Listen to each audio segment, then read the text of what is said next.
¿Han visto casos de ruptura uterina o no? ¿Alguien ha visto, ya sea en Lorena o en regional, ruptura uterina o no?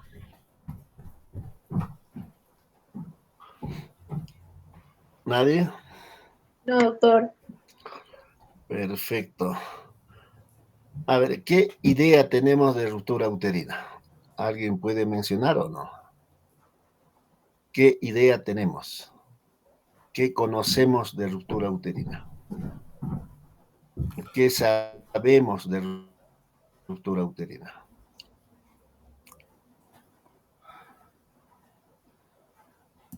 Nada. En Lorena hace un mes ha habido una ruptura uterina. Pero, como vamos a mencionar, era una ruptura uterina parcial. Porque cuando uno habla de ruptura uterina, la ruptura uterina puede ser completa o incompleta, o total o parcial. En la actualidad, la ruptura uterina ya es poco frecuente. Por lo menos las rupturas uterinas totales o completas. Sin embargo, las rupturas uterinas parciales o incompletas sigue habiendo.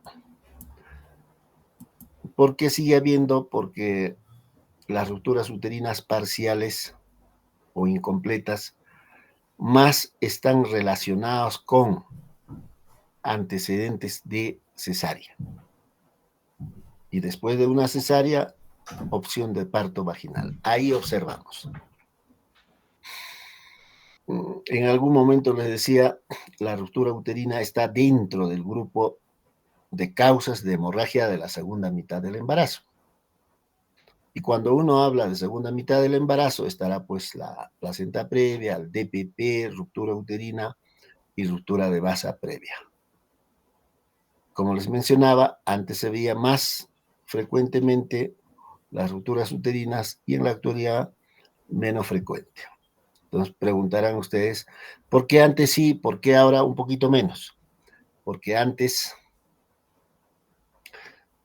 primero que los partos eran domiciliarios, en casa. Dos, en los puestos de salud, incluso en los centros de salud, no había personal profesional. Cuando hablamos de personal profesional, estamos hablando de enfermeras, obstetrices, médicos. No había. Por lo tanto, ¿quién o quiénes hacían el control prenatal? Generalmente el personal técnico. Y el personal técnico no está en la capacidad o no tiene la capacidad de detectar factores de riesgo para ruptura uterina. Por lo tanto, el parto se producía o se presentaba en casa o en puestos o centros de salud. Y cuando ya no salía el producto, hacían la referencia y muchas veces durante el transcurso se rompía el útero. Por ahí que antes se veía con mayor frecuencia. ¿Qué viene a hacer la ruptura uterina? Viene a ser una solución de continuidad no quirúrgica a nivel de la pared uterina. Por lo tanto, a esta complicación, porque en realidad es una complicación, se considera como un accidente que puede presentarse durante el embarazo o durante el parto. ¿Con qué frecuencia se presenta? Se presenta entre 1 a 3 por 1000 nacimientos. Les mencionaba que la ruptura uterina puede ser completa o incompleta. ¿Cuándo se dice que es completa? Cuando se compromete todas las capas de la pared uterina.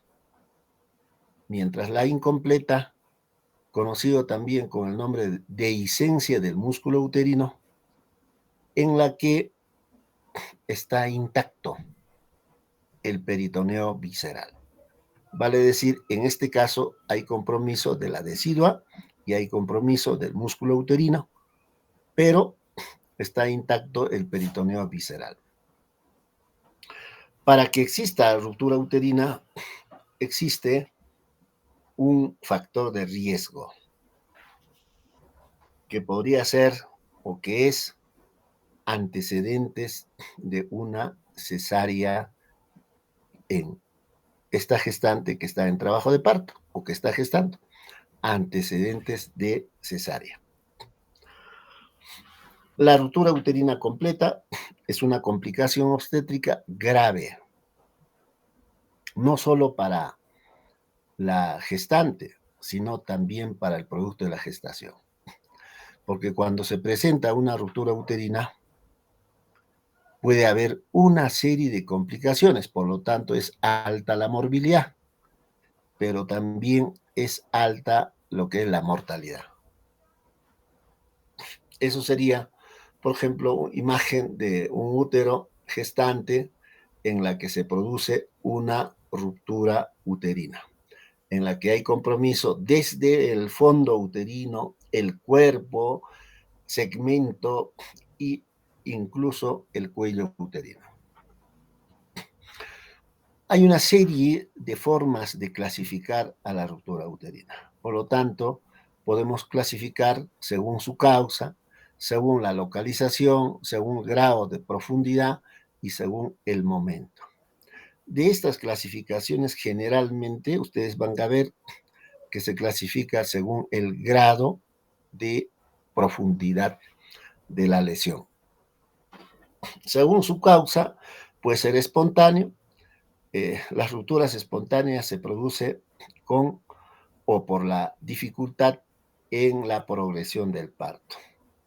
Para ello, tendría que haber una estrechez pélvica, por decir, o un feto macrosómico, un feto con hidrocefalia o un feto en transverso, en la que normalmente no puede progresar el proceso de descenso del producto de la gestación durante el trabajo de parto. Eso espontáneo. Pero también traumático. En estos casos, cuando uno habla de ruptura traumática, el trauma puede ser externo, como por ejemplo accidente de tránsito, que sería poco frecuente, mientras los internos, que es un poquito más frecuente, más antes que ahora, y dentro de lo que son los traumas internos están las maniobras obstétricas incorrectamente realizadas, como por ejemplo las versiones internas. Versiones internas. ¿Qué viene a ser una versión interna? La versión interna generalmente se realiza al momento o en el momento del expulsivo. Antes se hacía, por ejemplo, cuando el feto estaba en podálico, se podía hacer una versión interna. Significa, en vez que, o en este caso, el polo de presentación podálico está en contacto con el estrecho superior. Y en este caso, se trata de rotar, de manera de que el polo cefálico debe estar en contacto con el estrecho superior de la pelvis. En feto transverso, en caso de feto en transverso, también se trata de llevar el polo cefálico hacia el estrecho superior de la el polo cefálico hacia el estrecho superior de la pelvis. O en los partos de embarazo múltiple, el primer feto encefálico se produce el parto y el segundo feto, por decir podálico en transverso, en ese caso al segundo feto se le acomoda con el polo de presentación cefálico hacia el estrecho superior de la pelvis. Y si uno no está capacitado, entrenado en realizar la versión interna, fácilmente uno puede lesionar el útero, vale decir, romperse el útero, ¿no? Lógicamente, estas maniobras de versiones internas como externas en la actualidad poco se realiza, por no decir ya no se realiza. Según la localización puede ser longitudinal a nivel del cuerpo uterino o una transversal a nivel del segmento una longitudinal a nivel del borde y o estrellado. De estos diferentes tipos de ruptura uterina, la más frecuente es la segmentaria o transversal en el segmento. Se conoce con el nombre de segmentaria. Es la localización más frecuente cuando se produce las rupturas uterinas. Y según el grado de profundidad, como les había mencionado, puede ser completa, puede ser incompleta. Completa cuando se compromete las tres capas. Por lo tanto, si hay compromiso de las tres capas, hay una comunicación entre la cavidad uterina y la cavidad peritoneal. Como hay una comunicación, lógicamente una parte del feto o todo el feto puede pasar a la cavidad abdominal o pélvica. Entonces, cuando uno entra a la sala de operaciones, el feto, lógicamente muerto, está entre los intestinos. La incompleta, también conocida o definida como dehiscencia uterina. Hace un rato les decía, generalmente la incompleta se presenta en aquellas gestantes que tienen antecedentes de cesárea, en la que hay compromiso de la decidua, así como compromiso del miometrio, estando intacto el peritoneo visceral. Según el momento, la ruptura uterina puede presentarse durante el embarazo o durante el parto. Generalmente es durante el parto. Para que se produzca la ruptura uterina durante el embarazo, puede presentarse cuando hay una enfermedad trofoblástica gestacional, trauma, accidente de tránsito, heridas por arma blanca que pasó desapercibido y también en placenta percreta. Vale decir, gestantes que tienen placenta, acretismo placentario, pero del tipo de placenta percreta. Cuando decimos que la placenta es percreta, cuando el tejido trofoblástico invade el miometrio, atraviesa el miometrio y se pone en contacto con el peritoneo visceral. Si ese es el caso, se puede producir la ruptura uterina durante el embarazo. Como les mencionaba, la ruptura uterina durante el parto es el más frecuente. Existen una serie de factores de riesgo que pueden estar presentes desde antes del embarazo. ¿Qué tipo de factores de riesgo desde antes del embarazo? Gestantes que tienen antecedentes de cesárea. Por lo tanto, hay una cicatriz a nivel de la pared uterina. Ruptura uterina reparada previamente en anteriores embarazos. Se rompió el útero y uno repara el útero con la finalidad de que pueda volver a embarazarse.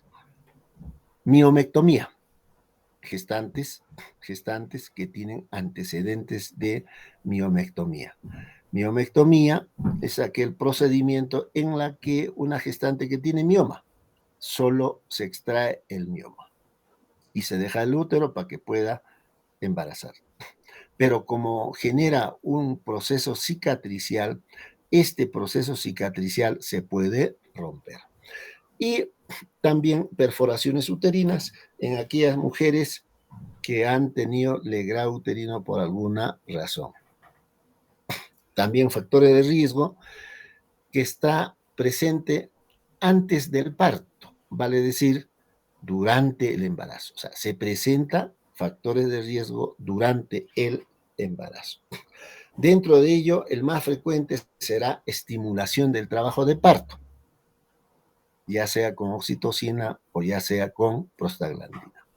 Generalmente se estimula el trabajo de parto en aquellas gestantes que tienen, por ejemplo, preeclampsia, en aquellas gestantes que tienen ruptura de membranas, aquellas gestantes que tienen embarazo en vías de prolongación o en aquellas gestantes que tienen restricción de crecimiento. aquellas gestantes que tienen embarazo prolongado. Pero no es igual la respuesta del útero frente a la presencia de oxitocina exógena y o prostaglandina. De manera de que algunas gestantes responden en forma exagerada que puede conducir a una ruptura uterina. Versión externa. Hace un rato les comentaba, hay dos tipos de versiones, una versión interna y una versión externa. Lógicamente, esos dos procedimientos poco se realizan, pero cuando se puede romper el útero, ¿no? También un factor de riesgo que está presente desde antes del parto, sobre distensión uterina, en la que podemos estar frente a una gestante que tiene polihidramios, embarazo múltiple, macrosomía fetal. Y finalmente la multiparidad también es un factor de riesgo. Y otro grupo de factores de riesgo que se presentan o que están presentes durante el parto.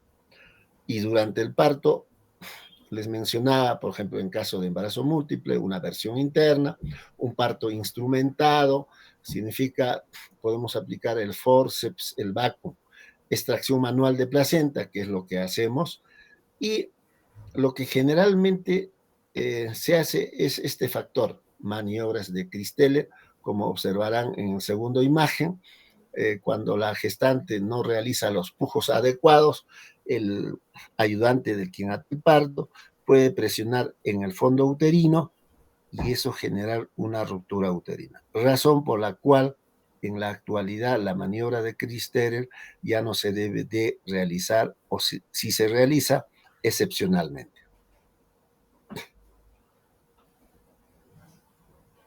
Cuando uno habla de ruptura uterina, la pregunta es, ¿cuál de estos signos podría deberse a una ruptura uterina?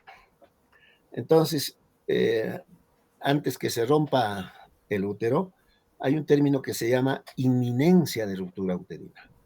Algo que nos dice que este útero se puede romper. ¿Cómo reconocer que el útero se puede romper? Clínicamente es a través de una hiperdinamia. ¿Qué significa? Las gestantes en la que puede romperse el útero, las contracciones es más de 5, vale decir 6, 7 contracciones en 10 minutos. También la gestante en la que se va a romperse generalmente está inquieta, angustiada, sudorosa, presenta dolor abdominal. Y exactamente cuando se rompe el útero, lo que llama la atención es el sangrado. Ahora, el sangrado no necesariamente es externo, el sangrado es interno. Sangra hacia la cavidad pélvica y abdominal. Como vamos a mencionar, durante la ruptura uterina o previa a la ruptura uterina, la gestante va a presentar un intenso dolor. Y luego de las contracciones. Y ese intenso dolor nos está diciendo que se rompió el útero. Y seguido de una hemorragia. Por lo tanto, cuando ya el útero se ha roto, va a presentar un sangrado abundante. Como les mencionaba, no necesariamente hacia afuera, sino hacia adentro. Les mencionaba antes de que el útero se rompa, hay una inminencia de ruptura uterina. Y cuando uno habla de inminencia de ruptura uterina, podemos observar signos locales a nivel del abdomen.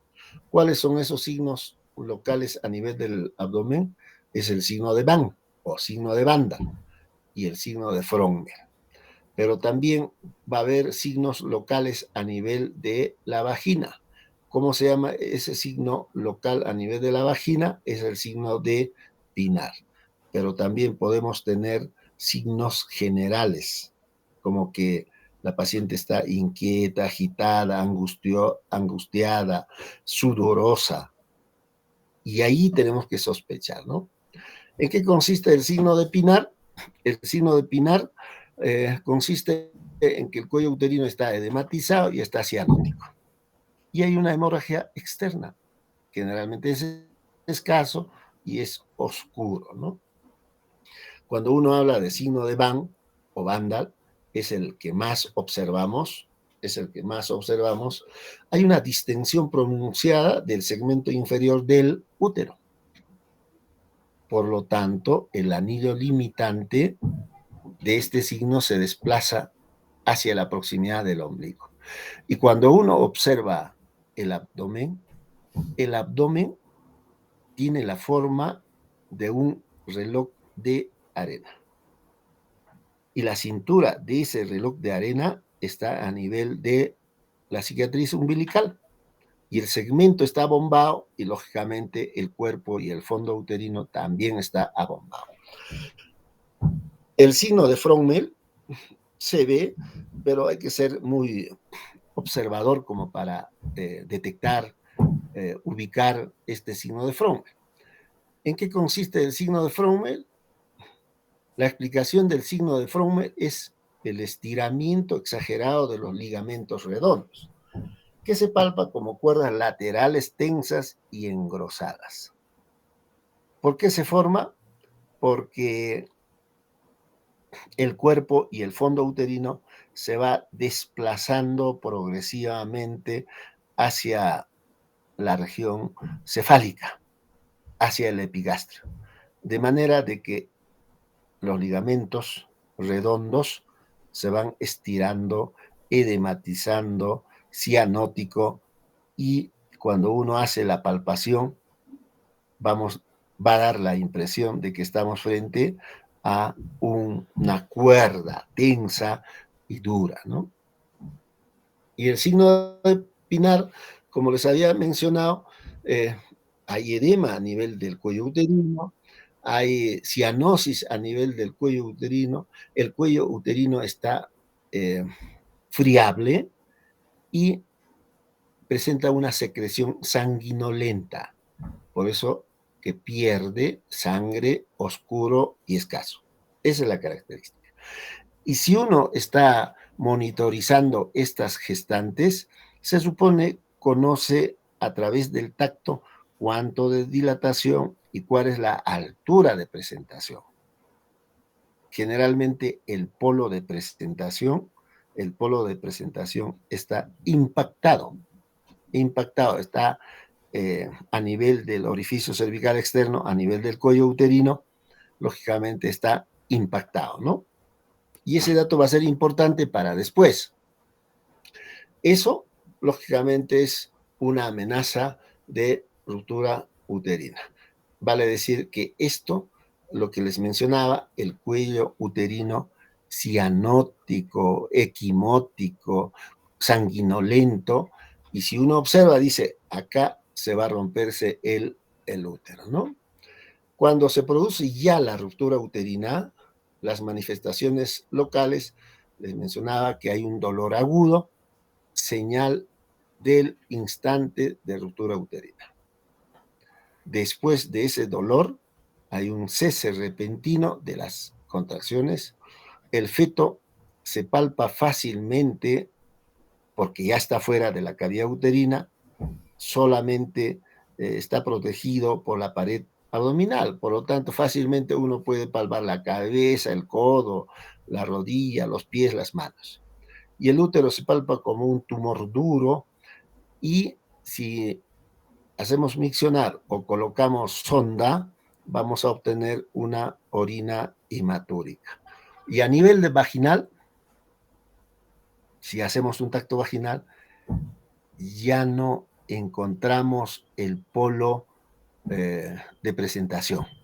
Ya no hay, desapareció. Hace un rato le decía, en caso de inminencia, el polo de presentación está impactado. Pero en este caso, el polo de presentación no encontramos. ¿Qué ha pasado? Como se ha roto, el feto pasó por esta solución de continuidad hacia la cavidad pélvica, por lo tanto, no encontramos el polo de presentación. Puede haber una hemorragia aguda, progresiva, y presentar manifestaciones clínicas de un shock hipovolémico. ¿Llama la atención? Si uno está frente a una gestante con inminencia de ruptura uterina, después presenta dolor abdominal, tomamos función vitales, pulso y presión arterial. La frecuencia del pulso está taquicárdico, la presión empieza a bajar y no vemos sangrado hacia fuera del introito vaginal. ¿Qué tenemos que pensar?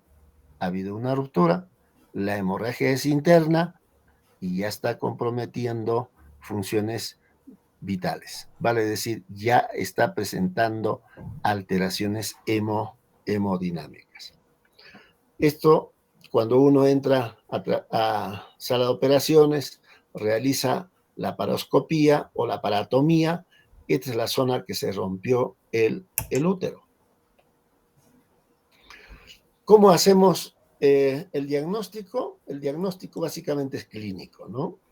Sin embargo, habría que hacer diagnóstico diferencial con DPP, desprendimiento prematuro de placenta norma inserta, y con placenta previa.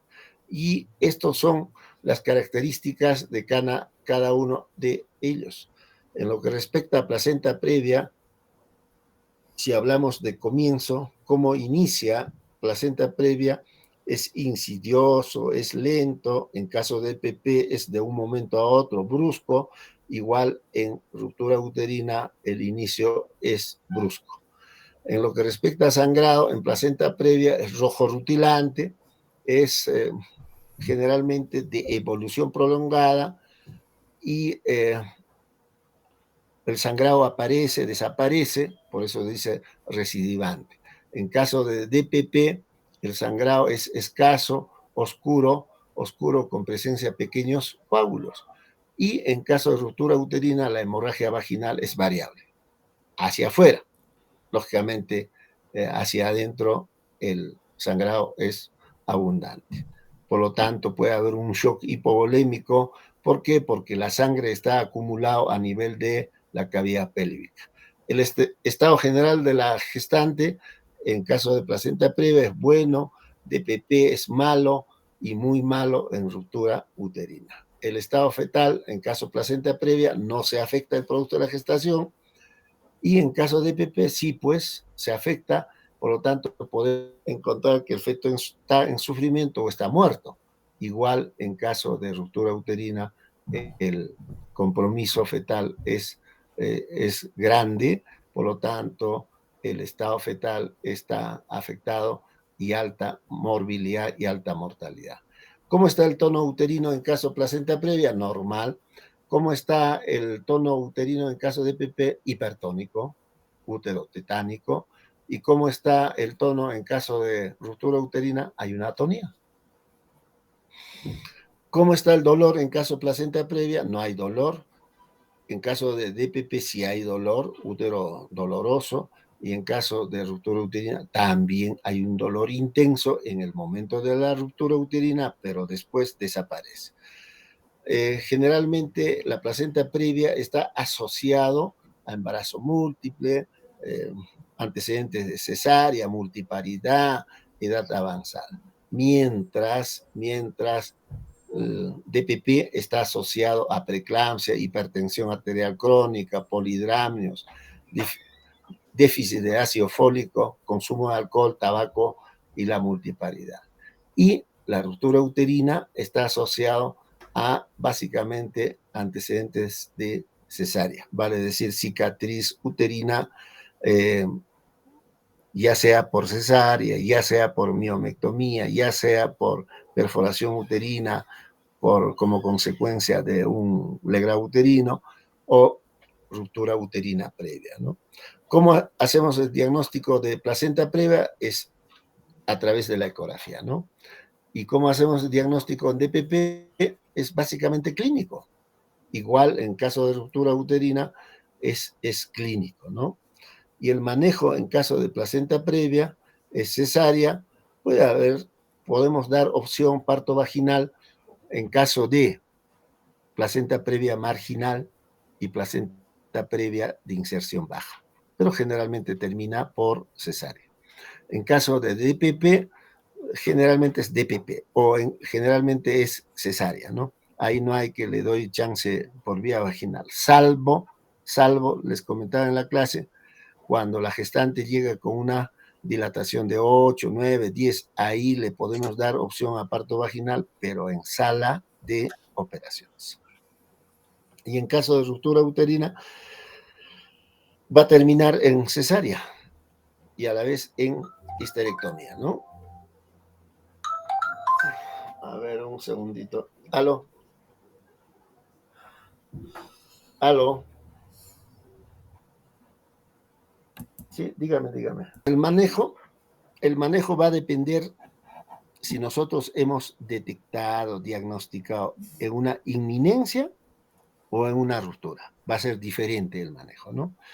¿Cuál va a ser el manejo en una amenaza de ruptura uterina o inminencia de ruptura uterina? Como parte general será pues, canalizar otra vía y pasar cloruro de sodio a chorro para hidratar, ¿no? Y si la causa de esta inminencia es la hiperdinamia, habría que detener las contracciones uterinas. Ahora la pregunta es, ¿con qué vamos a detener las contracciones uterinas? Será con los tocolíticos. Y la pregunta es, ¿cuáles son los tocolíticos que podemos usar? Dentro de los tocolíticos está sulfato de magnesio, está los AINES, dentro de los AINES la indometacina, está los bloqueadores de canales de calcio, está los beta adrenérgicos. De todos estos, ¿qué usamos? Generalmente los bloqueadores de canales de calcio, dentro de ello el nifedipino. Y como les mencionaba, generalmente la hiperdinamia está relacionado con la administración de oxitocina o prostaglandina. Si eso es el caso, habría que retirar la oxitocina. Hay que poner a la paciente en decúbito lateral izquierdo, hay que administrar oxígeno como para oxigenar al producto de la gestación, ¿no? Y por lo tanto, después de hacer esas medidas generales, en caso de ruptura inminente, el manejo será terminar el embarazo por cesárea. Previo a llevar a sala de operaciones, tenemos que hacer lo que les había mencionado. 2 vías, hidratar, realizar tocolisis, administrar oxígeno, mientras vamos preparando. Y luego llevamos a las operaciones y realizamos una cesárea. Pero si ya se rompió el útero, rotura consumada, el tratamiento es quirúrgico. ¿En qué consiste? Realizar una laparotomía y extracción del feto y la placenta, luego profilaxis antibiótica y medidas de soporte, ¿no? El tratamiento quirúrgico consiste en realizar una laparotomía. A través de la laparotomía podemos evaluar a qué nivel del útero se produjo la ruptura. Cuán grave es la ruptura, o sea, cuán amplio. Y luego también ver las complicaciones. ¿Qué significa? ¿Se comprometió o no se comprometió los uréteres? ¿Hay o no hay compromiso de la vejiga? O sea, tenemos que evaluar a través de la laparotomía. Y después de evaluar, lógicamente decidimos 2 cosas. O hacemos histerectomía, en caso de ruptura uterina extensa grande, o reparamos la lesión. Cuando la lesión no es extensa, así como cuando no hay compromiso de otras estructuras anatómicas de la zona. Como medida de soporte, canalizar otra vía, control de funciones, sonda Foley, sí o sí tenemos que colocar, y a través de la sonda Foley estamos evaluando si hay o no hay compromiso de la vejiga. Si hay compromiso de vejiga, habrá pues orina hematúrica. Y, lógicamente, control analítico para ver el grado de pérdida, volemia, a través de la hemoglobina o a través del hematocrito. También como parte de medidas de soporte, profilaxis antibiótico para prevenir las infecciones. Importante durante la exploración, a través de la laparotomía, realizar una revisión exhaustiva de la vejiga, porque puede haber compromiso de la vejiga y además compromiso, por lo tanto, revisar el trayecto de los uréteres, que puede también comprometerse los uréteres. Si el caso amerita, vale decir, si hay compromiso de vejiga, uréteres, habría que pedir interconsulta a los urólogos para que hagan la reparación del compromiso de vejiga y de los uréteres. ¿Cómo podemos prevenir la ruptura uterina? La prevención inicia desde el control prenatal. Desde el control prenatal. Y en el control prenatal tenemos que hacer el control prenatal con el criterio de detectar factores de riesgo de ruptura uterina. Y los factores de riesgo que les mencionaba que están presentes antes del embarazo, por decir la presencia de cicatriz uterina. Entonces, si yo en el control prenatal digo que esta gestante tiene cicatriz uterina, lógicamente el control prenatal ya no se debe de realizar en supuesto centro de salud, sino en un hospital 3-1. ¿Por qué? Porque ahí tienen seguramente mayor capacidad de decidir si puede o no puede romperse el útero, por lo tanto, en qué momento o a qué edad gestacional debe terminarse el embarazo. Entonces, importante el control prenatal para detectar factores de riesgo de ruptura uterina. Uso de oxitóxicos con precaución. Me imagino si usan oxitocina para conducción, si usan oxitocina para inducción, tienen que ya tener a la fecha cómo se debe de utilizar. Monitorización de la frecuencia cardíaca fetal y dinámica uterina durante el trabajo de parto. Cuidado con gestantes con antecedentes de cesárea, porque si tienen antecedentes de cesárea, este útero puede romperse en cualquier momento del trabajo de parto. Por lo tanto, habría que monitorizar si estamos dando opción a parto vaginal. Vigilancia estrecha si existe factores de riesgo, como por ejemplo antecedentes de una perforación uterina, ¿no? Y evitar maniobras traumáticas. Dentro de las maniobras traumáticos, les decía, versiones internas, versiones externas, maniobras de Christeller. De esas 3 maniobras, lo único que se hace en la actualidad y con poca frecuencia son las maniobras de Christeller. ¿Cuál debe ser nuestra conducta si una gestante tiene una cesárea previa? La vía del parto debe ser vaginal, siempre y cuando no se repita la causa de la cesárea. ¿Qué significa eso? Si la primera cesárea ha sido por estrechez pélvica, lógicamente tiene que ser cesárea, porque eso no va a cambiar. Pero si la causa de la cesárea era feto en transverso, feto en podálico, feto macrosómico, y ahora ya no es macrosómico, entonces puede ser parto vaginal, pero en un hospital. El riesgo de ruptura uterina es aproximadamente 0.5, vale decir 5 rupturas uterinas en 1000 nacimientos cuando le damos opción a parto vaginal en una gestante con antecedentes de cesárea. Pero para ello se recomienda un mínimo de 12 meses después de cesárea antes de una nueva gestación. De ahí que algunos grupos de práctica que está rotando por Lorena, les mencionaba, yo personalmente les recomiendo para que vuelva a embarazarse 2 años, periodo intergénero, 2 años. Cuanto más tiempo le damos opción Ah,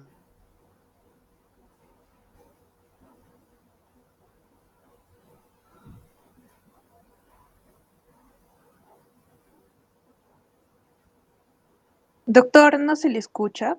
Dejó de presentar sus diapositivas.